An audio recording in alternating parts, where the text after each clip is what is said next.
Welcome to our strategic communications campaign. This campaign is about information and tips for teachers with students with social anxiety.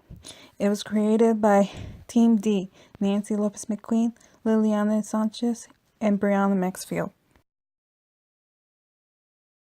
Conversations on mental health have become more normalized, and awareness has been great in making sure that happens. When it comes to children's mental health, it is one that needs constant awareness.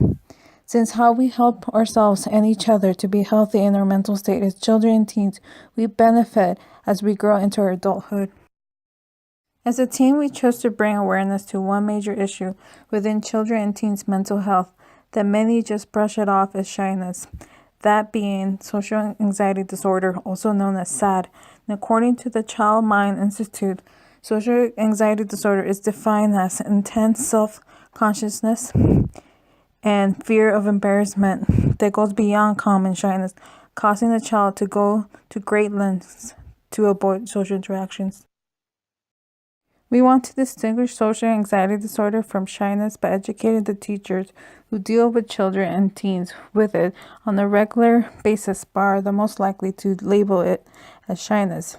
To do this, we have created very accessible and simple materials to give quick education on the difference via facts, along with tips for them to know how to spot and deal with the problem within their classroom. Having at least one person who cares to bring awareness to it can make a positive impact in the long run. Our main purpose for this project was to help educate teachers on social anxiety disorder, which we also call SAD or SAD. Our overall goal was to achieve more awareness. We hoped by reaching out to the teachers, it would later affect school staff, other students, parents and guardians, as well as other students. Throughout the project, we've provided tips and facts on how teachers can interact with students who suffer from social anxiety disorder to better help them and their needs.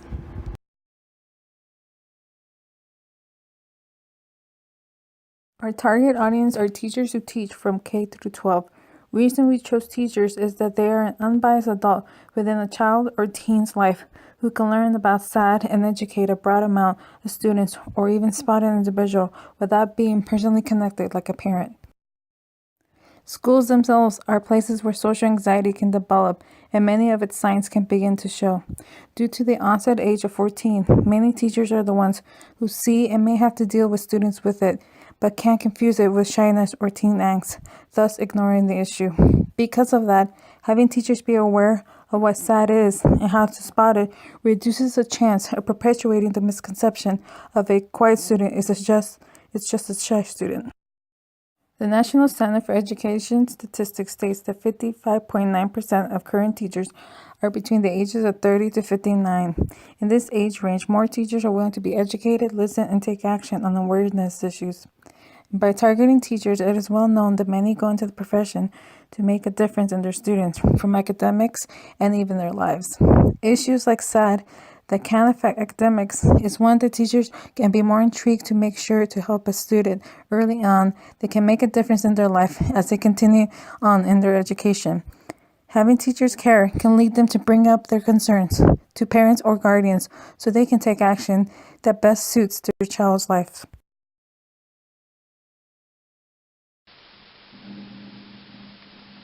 Okay, so if there's anything we want you to get out of this entire project, it would be these following key messages. So first, we have the ability to identify social anxiety disorder. We want our audience to be able to pinpoint when somebody could be experiencing these symptoms, such as maybe for a child refusing to speak, or an adolescent who worries too much about being judged by others. Could be signs of social anxiety. Another one is early detection of social anxiety.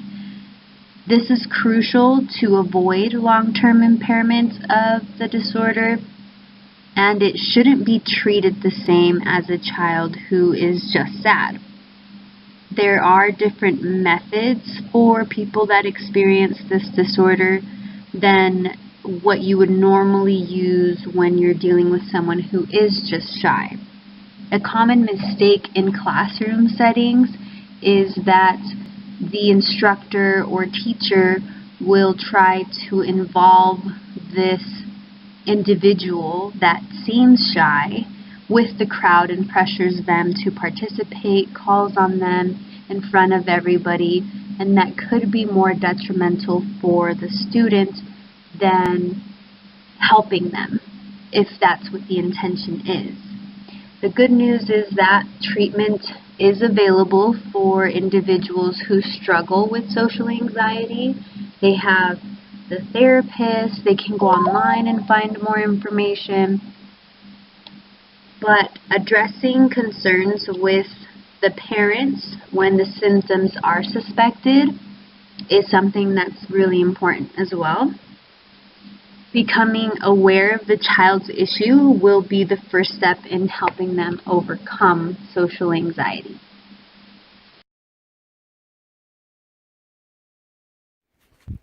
For our channels of communication, we each picked one to create that would be accessible and easy to understand while making sure that it contained both facts and tips for teachers about SAD. The 3 channels we chose were an infographic, a flyer, and a website. An infographic was created to have the facts and tips be visually appealing. It's easily shareable through social media where multiple people can view. When it comes to students, teachers can share it with them by printing it or even displaying them in classrooms.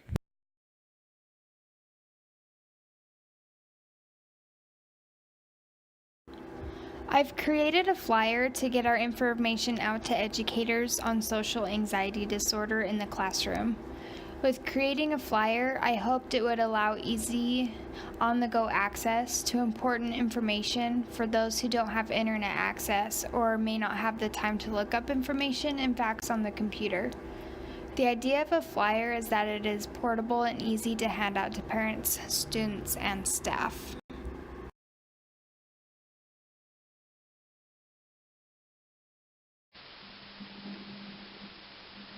So why did we pick a website as one of our channels?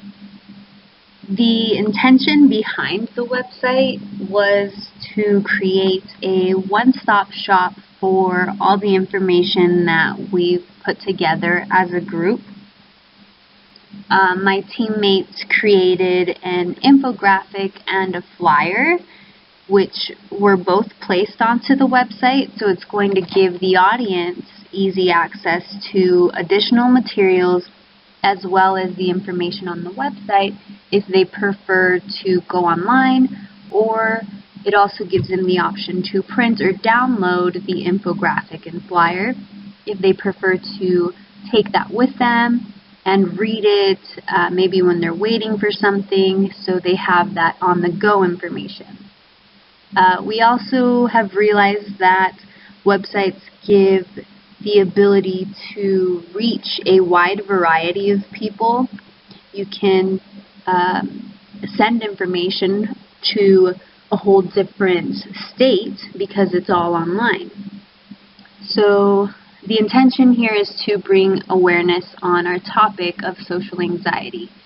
So the more people that are aware of the topic, the better it's going to be for everyone who learns more and understands the main points.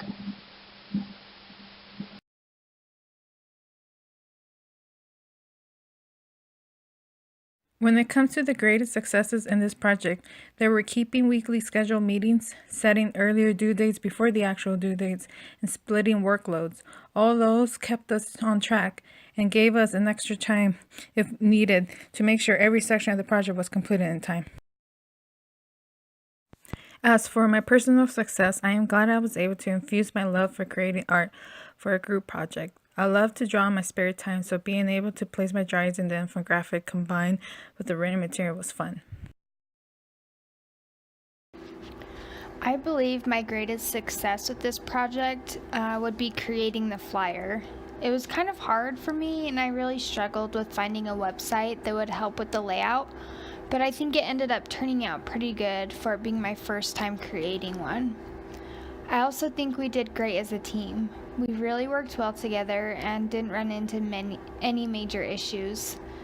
Another personal success for me was actually completing the team project. I know that sounds kind of ridiculous, and it's not that I don't get my assignments done, but I don't really enjoy doing group projects, so for me, this was kind of a struggle.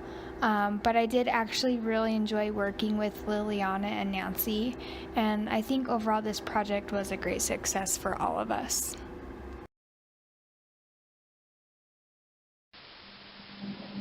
Finally, we have successes.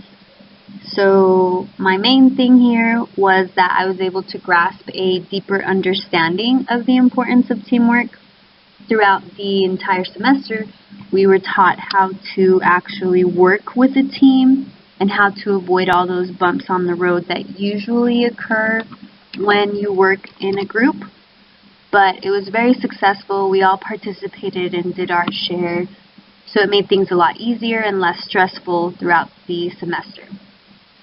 I was able to effectively create a website, something that I'm not familiar with normally, but with the help of my group and performing my own research to figure things out, it was achievable. I attained more knowledge on the subject. We performed so much research to make sure that our information was accurate and something that other people could learn from. So social anxiety is something that I have a better understanding of. And finally, the whole project was successfully completed as a group. We all attended the meetings when we scheduled them, and we had regular check-ins. We participated and met all of our deadlines, which makes things easier for everyone.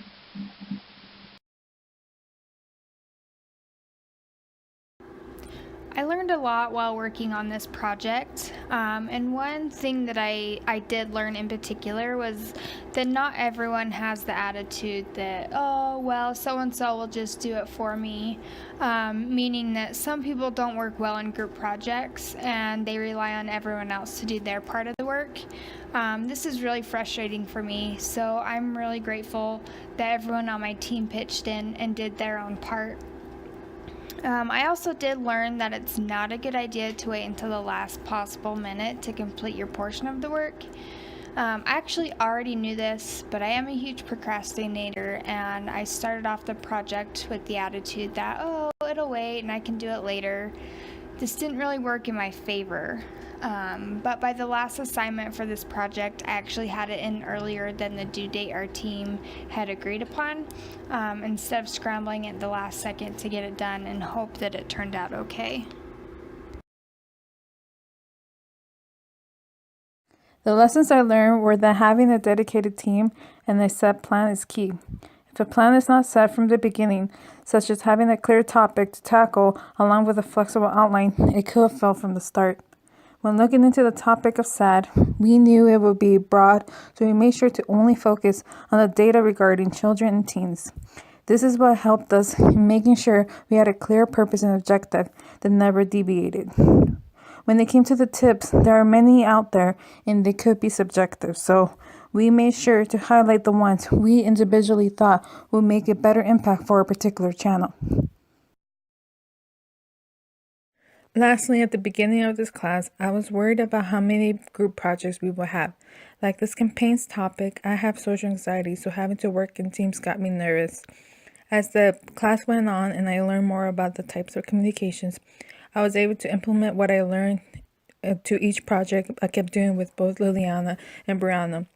I decided to take on the project manager role throughout the projects, as I do have real life experience in managing multiple people at once and being actively involved in each step with them. And I felt it would be a good challenge for me. So I learned that my team was just as dedicated as me. When they came to the final campaign, I knew we were ready and tried our hardest.